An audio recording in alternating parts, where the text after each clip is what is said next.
ආයුබෝවන්. අද 2021 වසරේ දෙසැම්බර් මාස 3 වෙනි සිකුරාදා.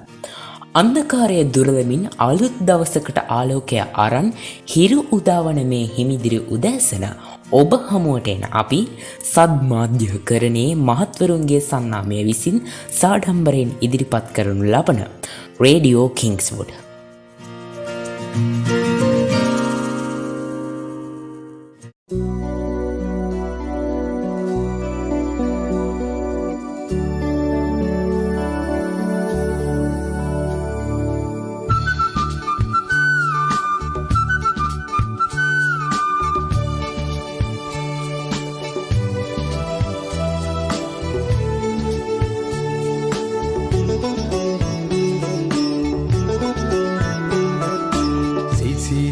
සෙවනයි හරිත වර්ණයයි තුරුවැල් සිප ගනිමින් බැඳි වියනයි විකසිත කුසුමයි සමනල රේනයි වනක පිවිතුරු හසිරිය වනයක පිවිතුරු අසිරිය පවසයි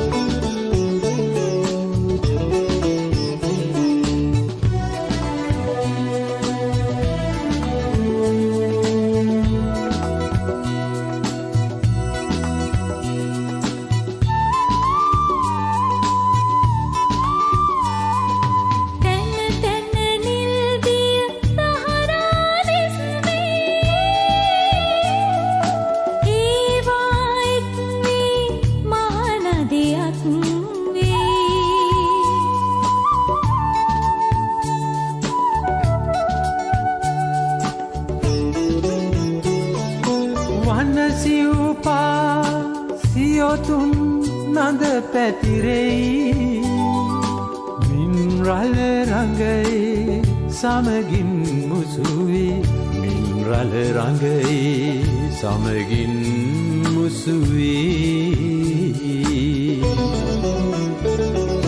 සිසිලයි සෙවනයි හරිත වර්ණයයි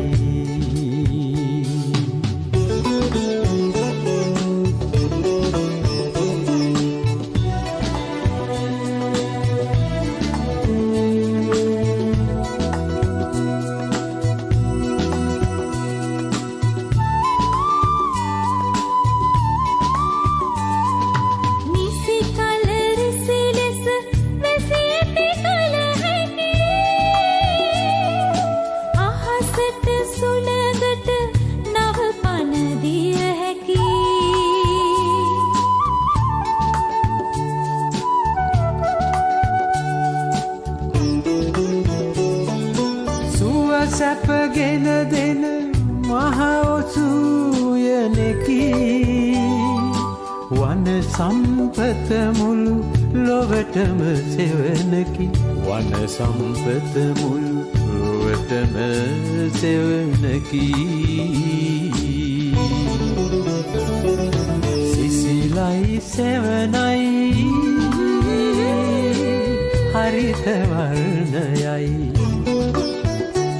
තුරුවැල් සිප ගනිමින් බැඳි වියනයි විකසිත කුසුමයි සමනල රේනයි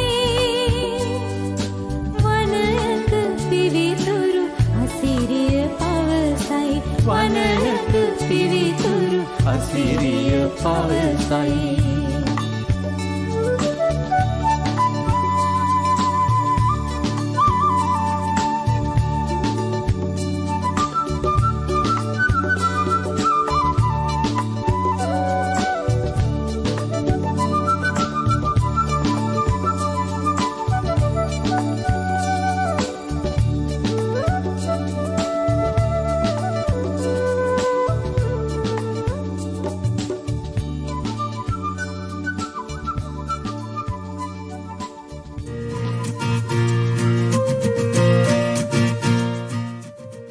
ඉතින් අද තමා රේඩියෝ කිංසුත් අපි නව්‍ය වූ මුහුණුවරකින් ඔබ හමුවට එන මේ සතියේ දෙවැනි දවස. ප්‍රබෝධමත් වූ මනසකින් අපිව අහගෙන ඉන්න ඔයාලගේ හිතට තවත් එක පරාර්ථකාමී සිතුවිල්ලක් එකතු කරන්නට තමයි අපි මේ සූදානම් වෙන්නේ. එහෙම නේද? ඔව්. අපි ඒ කියන්නේ මිනිස්සු වගේම සතා සිව්පාවා ගහකොළ කියන මේ හැම සියලු දෙනාම ජීවත් වෙන වාසස්ථානයට තමා පොදුවේ පරිසරය කියලා කියන්නේ. අපට ශක්තිය ලබා දෙමින් අපව ජීවත් කරවන ආහාර, අපි ආශ්වාස කරන වාතය, අපේ පිපාසය නිවන ජලය ආදී මේ හැම දෙයක්ම අපට ලැබෙන්නේ පරිසරය හින්දා. ඉතින් ඒ නිසා අපගේ ජීවන මාතාව බඳු පරිසරය ආරක්ෂා කරන එක ලෝකවාසී අප හැම දෙනාගේම යුතුයකමක් සහ වගකීමක් වෙනවා. දැන් අපි ඔබේ අවධානය යොමු කරන්නේ පරිසරය විනාශ වෙන්නේ කොහොමද කියන කාරණාව පිළිබඳව.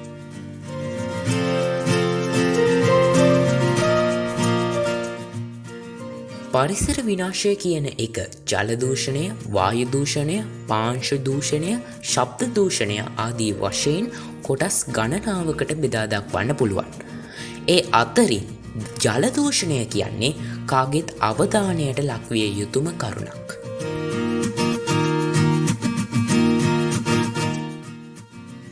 ජල දූෂණය සිදුවෙන්නේ කොහොමද? වගාවන් සඳහා යොදාගන්නා කෘමිනාශක, වල්නාශක, කර්මාන්තශාලාවලින් බැහැර කරන රසායනික ද්‍රව්‍ය, කැලිකසල, බැරලෝහ, සත්ව අපද්‍රව්‍ය, දිරාපත් නොවන පොලිතීන් සහ ප්ලාස්ටික් ආදී දෑ ජල මූලාශ්‍රවලට එකතු වීමෙන් ජල දූෂණය සිදුවෙනවා. වායු දූෂණය, පාංශු දූෂණය ආදියත් සිදුවෙන්නේ මෙවැනි නොමනා මිනිස් ක්‍රියාකාරකම් නිසා. මීට අමතරව පරිසරයේ එක් ප්‍රධානම අංගයක් වන ශාක හේතුවක් නොමැතිව කපා දමනකින් මහත් විශාල පරිසර විනාශයක් සිදු වෙනවා. ගස් කපා දැමීම, කලින් කියපු ජල දූෂණය, වායු දූෂණය, පාංශු දූෂණය කියන මේ හැම දෙයකටම හේතු වෙනවා. මිනිස් ජීවිතය රඳා පවතින්නේ ශාක මත කියලා තමයි මම නම් හිතන්නේ. මම හරි නේද?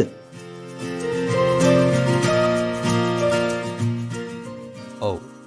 ප්‍රභා සංශ්ලේෂණ ක්‍රියාවලිය මගින් ආහාර සහ ඔක්සිජන් වායුව නිපදවීම, දැව සම්පත හිමි කර දීම, පරිසර උෂ්ණත්වය පාලනය කිරීම වගේ වැදගත් කාර්යයන් රැසක් මේ ශාක ඉටු කරනවා. ගස වනාහි පුදුම මිතුරෙකි. එය ගස කපන්නාට සෙවනත් පොරොවට මිටත් ලබා දෙන බව බුදුන් වහන්සේ විටක පවසා තිබෙනවා. ඒ විතරක් නෙවෙයි. රතු ඉන්දියානු ජාතික සියටල් වරක් මෙවැනි ප්‍රකාශයක් කර තිබෙනවා. ගස්වැල් අපගේ සොයුරන්නේ. ඇලදොලවල ගලා යන්නේ තම මුතුන් මිත්තන්ගේ රුධිරය. ඉතින් මේ පරිසරය සහ ශාකවල තිබෙන වටිනාකම මේ ප්‍රකාශවලින් ඔබට තේරුම් ගන්න පුළුවන්. වර්තමානයේ ජීවත් වෙන මනුෂ්‍යයන්ටත් මේ විදිහට ගස් කියන්නේ තවත් ජීවියෙක්, ගසක් කපනවා කියන්නේ ප්‍රාණඝාතයක් සිදු කිරීමක් කියලා හිතන්න පුළුවන්.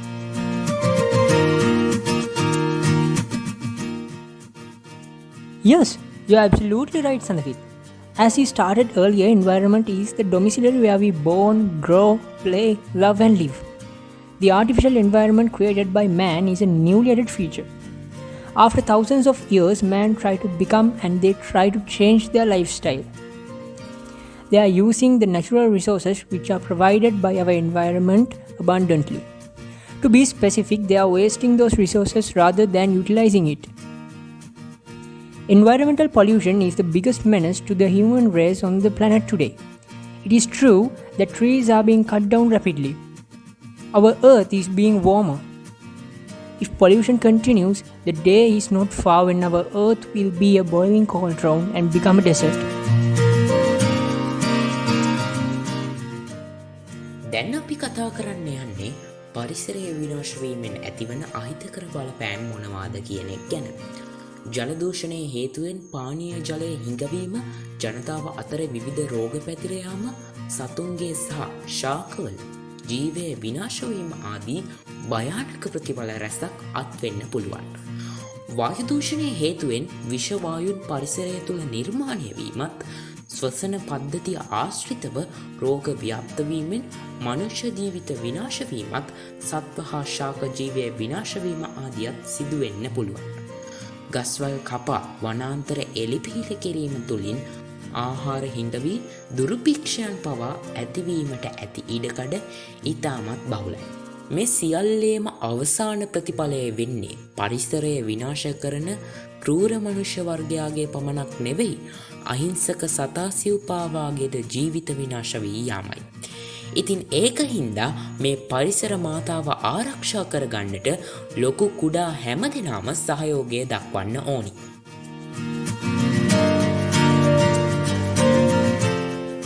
And Sandakith, at the very least, these problems require group and corporate action or government intervention. However, there are some things the individual can control.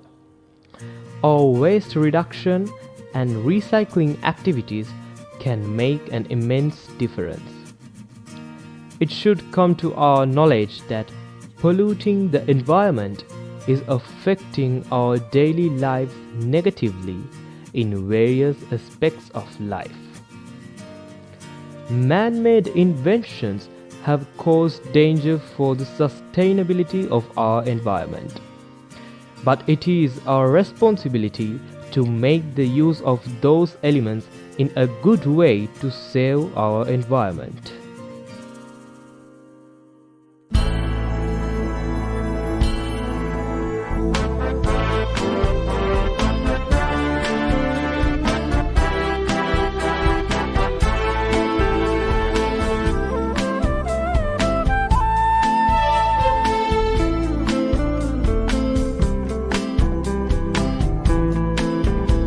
සිරිසාර ලක්මුතු කැටයේ දිස්නය ඔපය වැටි මියාය මතේ අසමාන සදිවුලු මැවෙන හැටි මතුරාග රාග නිත්නෑරම යමුරිය යුතුව ඇති මුතුරාග වෙල සදිසි නිදහන් කිසි තැනක නැති රකිමු රකිමු මුතුරාද වේ මතුරාද වරම් ලබමින් පවර ආසියානු කෙන්දින් නම්වලී හිමුතු ලකුණ මුතුරාද වෙල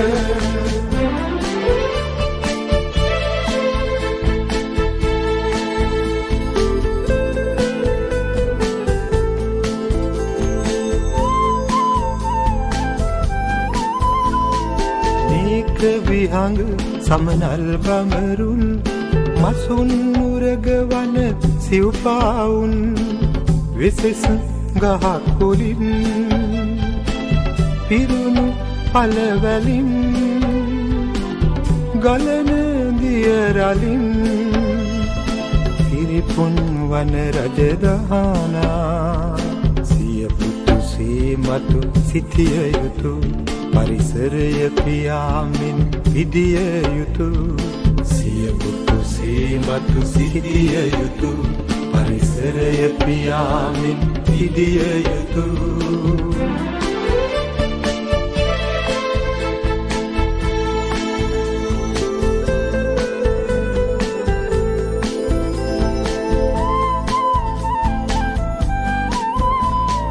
නීතිරහන් නියදම් විඳිමින් විකල්වසින් වැඩි බන අසමින් නමින් අභයබිම්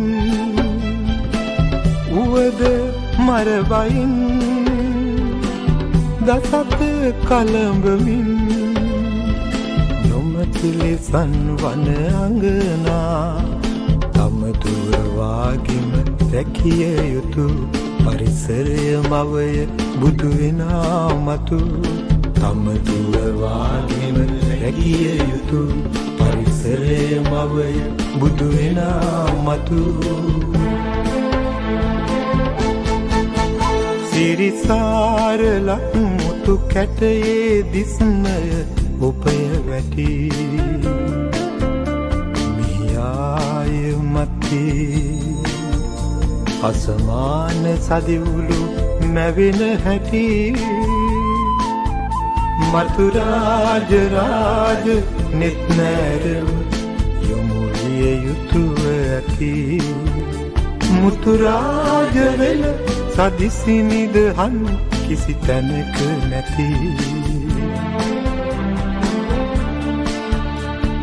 රකිමු රකිමු මුතුරාජ වෙල මතුරාජ වරම් ලබමින් පවර ආසියානු තෙත්දින් නම්වලියේ දිමුතු ලකුණ මුතුරාජ වෙල දිමුතු ලකුණ මුතුරාජ වෙල දිමුතු ලකුණ මුතුරාජ වෙල දිමුතු ලකුණ මුතුරාජ වෙල දිමුතු ලකුණ මුතුරාජ වෙල.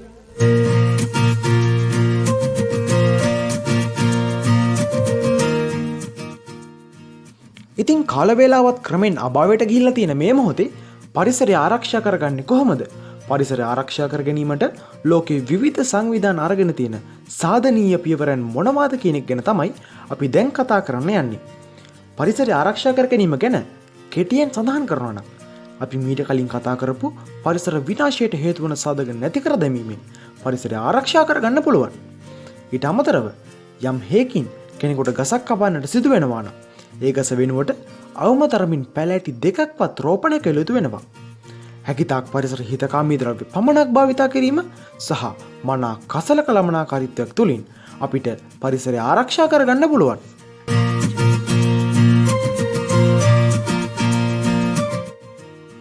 දැන් අපි සූදානම් වෙන්නේ අද දවසේ විශේෂාංගය වෙතට යොමු වන්න. ඉතින් අද විශේෂාංගය ඔබ වෙත ගෙනෙන්නේ මිනිදුල් දිසානායක කිංසුඩු මහතා. ඔහු අද අපත් සමග දැනුම් බෙදාගන්නේ ටිබෙට් ජාතික S Mahinda හිමිගෙන.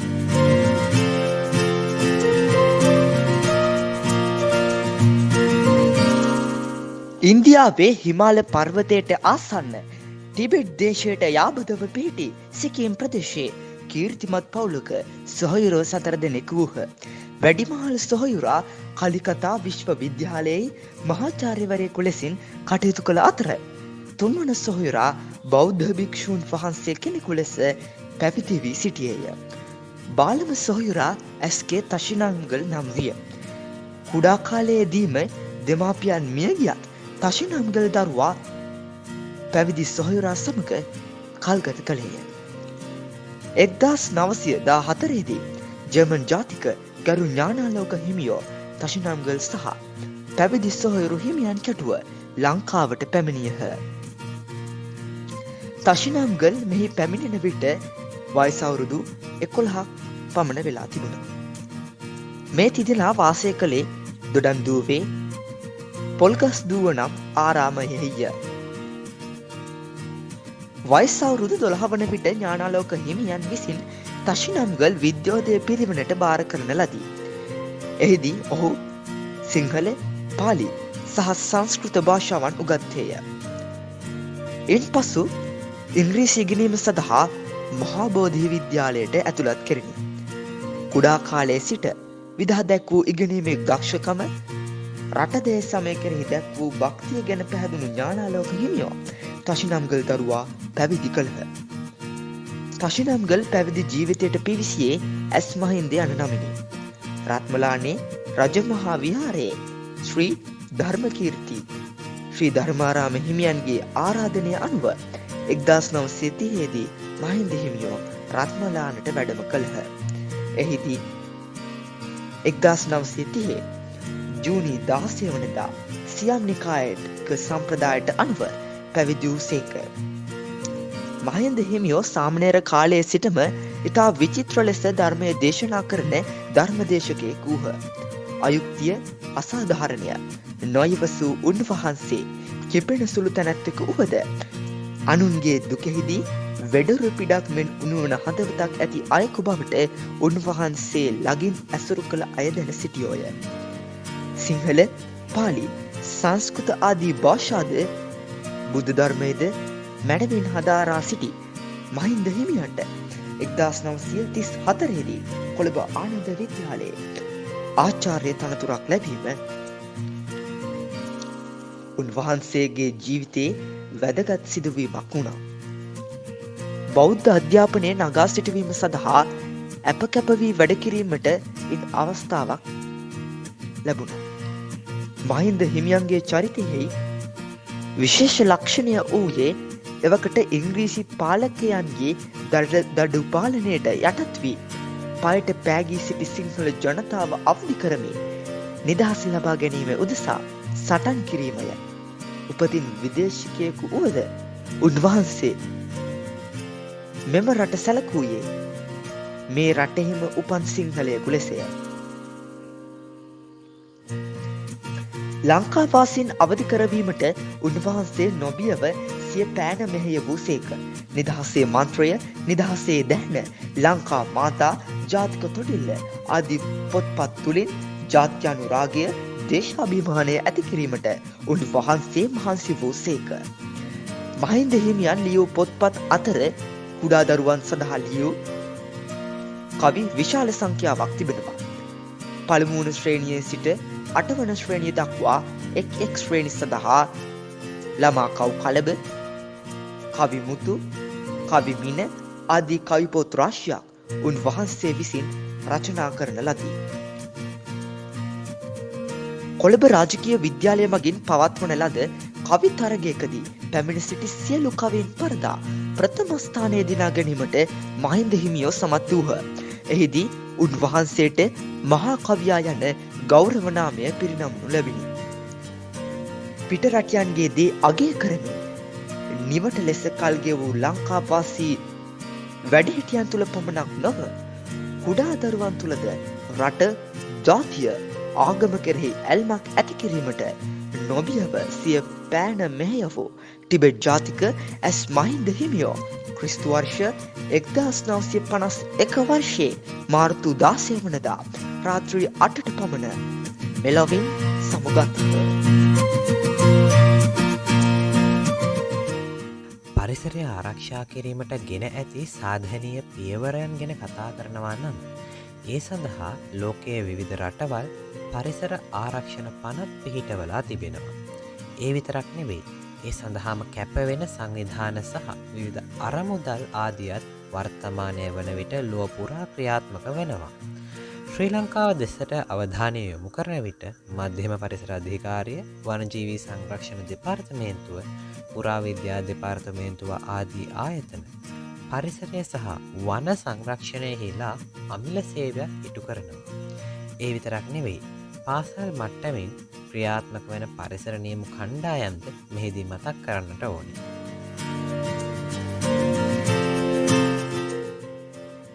As Pavitra Sri Prakash said to the Indian Express newspaper, "Do you pledge to save the environment?" She says that the maintenance of the environmental standards should be well protected and we need to make sure that our surroundings have been improved space to all elements of nature to prosper. But what is refreshing is the awareness today about this issue. That is the first step to solve the problem in future, she added.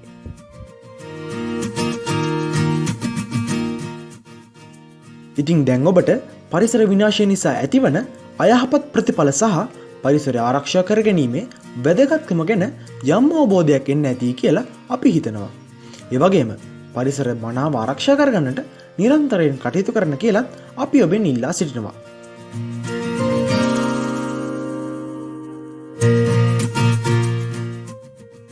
Bike more, drive less, educate, reduce, reuse, recycle, conserving, choosing sustainability, shopping wisely, planting trees are some of the ideas brought up by the National Oceanic and Atmospheric Administration of the United States Department of Commerce to ensure that you make the planet a better place to live in.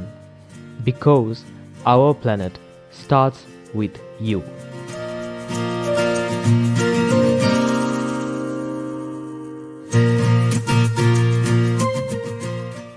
ඔන්න ඉතින් පුරා අඩහෝරාවක් කාලයක් ඔබත් සමග තොරතුරු බෙදාගත් අපිට දැන් ඔබෙන් සමුගැනීමට කාලය එළඹිලා.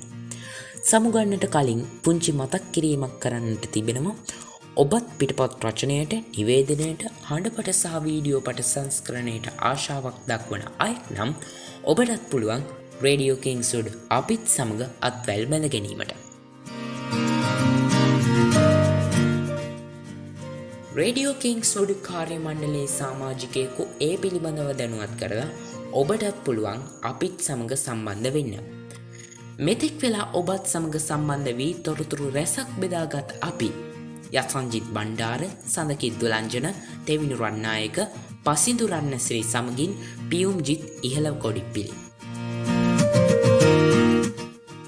සිංහල පිටපත් රචනය කවිඳු භාග්‍ය පෙරේරා. ඉංග්‍රීසි පිටපත් රචනය සජීඩ් ඌස්මන්ඩ්. සංස්කරණය සහ තාක්ෂණික සහය යසංජිත් බණ්ඩාර සහ අදීශ විට්ටච්චි. ඊළඟ සතියේත් හිමිදිරි උදෑසනක ඔබව හමුවන බලාපොරොත්තුවෙන් අපි අදට සමුගන්නවා. නැවත හමුවනතුරු සෞඛ්‍යාරක්ෂිත ක්‍රමවේද අනුගමනය කරමින් කාලය ගත කරන්න. අපි රේඩියෝ කිංස්වුඩ්. ආයුබෝවන්.